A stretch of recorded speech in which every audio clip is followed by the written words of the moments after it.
Xong phải làm theo đầu chia cắt score đúng không? Dương nghĩa một pra cứ tha tìm mũi dương ban cắt bằng thoi ca chùm này tìm từ thằng cào á chùm này đôi tính nè không cạp xong tháng năm cứ việc nom oi bạ để than đại dương luôn nữa vì bà cọp đòi toàn dạp phép là o miền ô miệp số ông ấy điệp chăm tới nào này không đấy mà bánh năm bà pon sợi anh ấy đi dụ bậc hai vì ở sợi làng sao chăng à ấy điệp chăm đi hay vua nó ấy là vua nó năm ấy cái pon sợi nữa năm ní năm tạm bài thòm mà chết dùng xong vì rùa bẩm môn thòm chết á là ông cùi sân mà chẳng cùi sân mà trong xua tịnh mất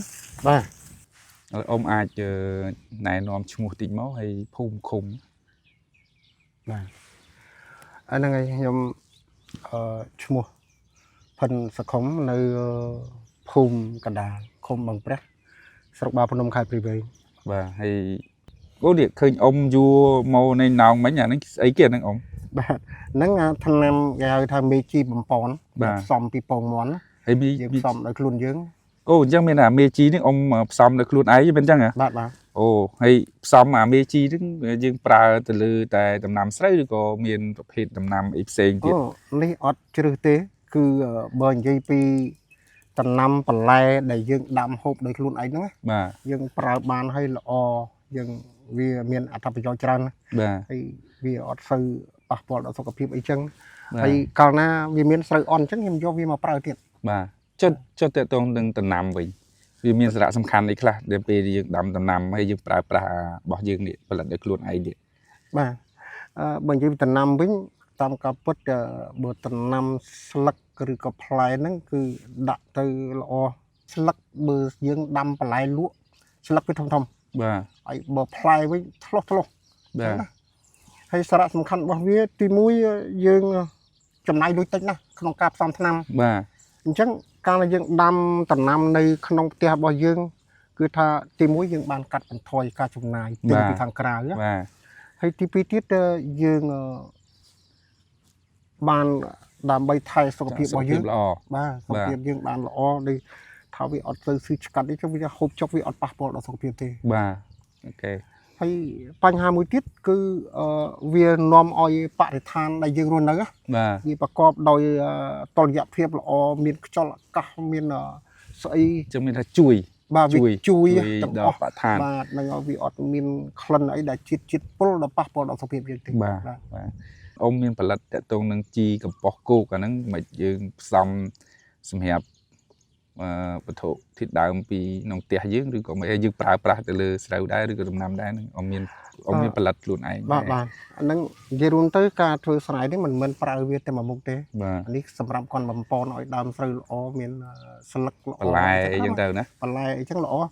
แต่สำคัญในขนมสายนี่ยังปลาจีบุยติดที่ให้ได้จีกับปอกกูđang xong đang luôn dương đấy. Chụp cô nó dương đã từ nông sái đi coi dương miền đang bả lại bao dương này. Đã sái của bán đã từ năm dương bán. Đời xa đi dương xong pi ạch cô ạch ngon ạch ti ạch chữ để dương châm đã bán hôn dương á. Nên ngày bên sලક thiên khát cặp rau cái dương cắt dương một cái trăm tới đầm bay ở phía đại bò này cài tới là nên dương vô pra phải bàn này. Thì mình phần đầu tiết dương phơi năm phần đánh sạch là bà với thôn anh tiên. Bà. Ngày. Bà, cá pra chi để ông bật để luôn ấy chui ấy khla một đằng đòn cái này nếu nhom xong lược ông pi ở tây tạc cao xuống á còn lo họ để xa tay nhom pra chi kimi đang dương do một bãi khung đây phải sập an đi dương khung mà sao bay bay chớ nè bà hay bay đó vì đập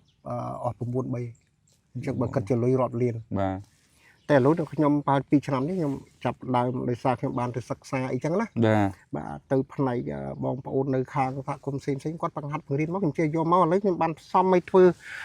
តាមការពិតការប្រៃជីធម្មជាតិនេះមានអត្ថប្រយោជន៍សំខាន់ច្រើនបាទអីខ្លះបាទបើនិយាយអំពីបរិស្ថាន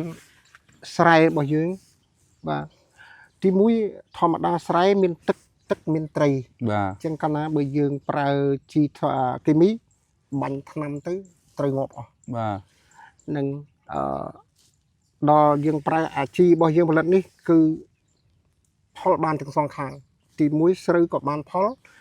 ក្តាមក៏បានខ្យងក៏បានត្រីក៏បានដូចជាពិសេសថាផ្ទះខ្ញុំនេះគឺមានផ្លូវត្រីមួយចូលសម្រាប់ បាទ បាទអញ្ចឹងយើងយកផលនេះផងយកផលត្រីទៅចូលនោះអាចធ្វើជាប្រហុក អូអញ្ចឹងមានទាញត្រីធម្មជាតិចូលទៅក្នុងស្រះរបស់យើងទៀត ចូលក្នុងស្រះទៀតមើលទៅឃើញស្រាប់ហើយ បាទ ហើយទី1ទៀតគឺយើងខ្យល់លំហនេះធម្មជាតិតែវាបកចូលទៅក្នុងផ្ទះឬយកទៅប៉ះសោតត្រយាអារម្មណ៍របស់យើងគឺថាវាធ្វើឲ្យយើងដូចជាមានប្រេងកាឡាមកប្រអប់ចឹងដកដង្ហើមវាអត់មានប៉ះពាល់អីទេ បាទវាធ្វើឲ្យយើងដូចថាមានការអារម្មណ៍ស្រស់ស្រាយចឹង ស្រស់ស្រាយមានបឋាន បាទ ល្អណា ហ្នឹងហើយយើងការហូបស្រូវអង្គរ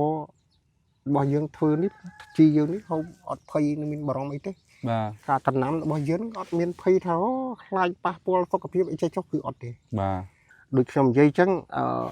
ឥឡូវជីមួយបាវ200000ហើយ9បាវអស់ប្រហែល1លានបាច់ទៅ9បាវចឹងណា មកបើប៉ុន្មាន មកដើម200,000 បើ200000បើ